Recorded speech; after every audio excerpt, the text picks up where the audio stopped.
gutinya ihene ntabyo gutinya inyamaswa natinya n'intare mbese ugize ngo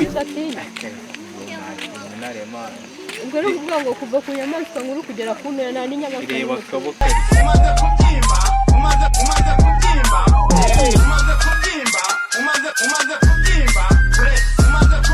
nkwere kuko mbigenza ingwe niyo nyamaswa imwe ndakubwira ni nko kunywa amazi ko mwabwiye ko wayibara mu matungo nuko si itungo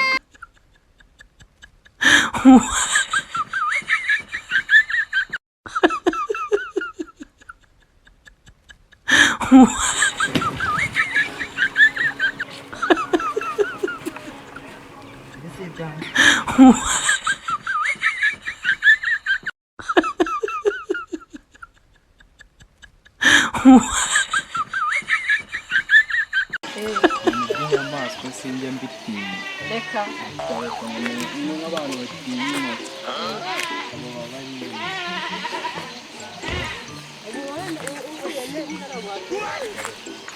abo baba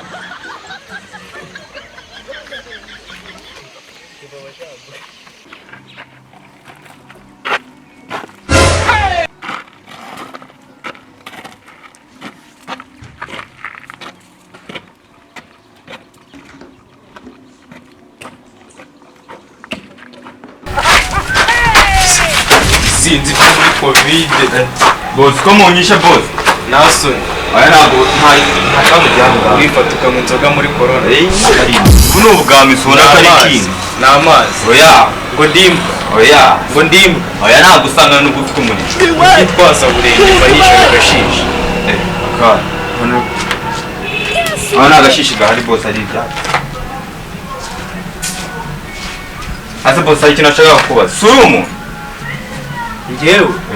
ndi umuntu uri mpamvu ndi kwangura umuntu wari umuntu maye desi zanjye kandi nawe uri umuntu ntabwo wancika utazimpaye ntabwo bibaho njye ntabwo ndi umuntu reka kajya gushakisha undi muntu ubwo turi kumwe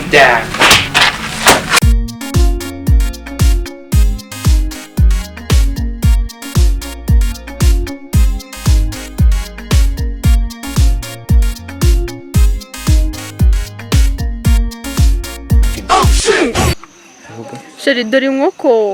kandi ndayitinya iri ndetse sheri ko wirutse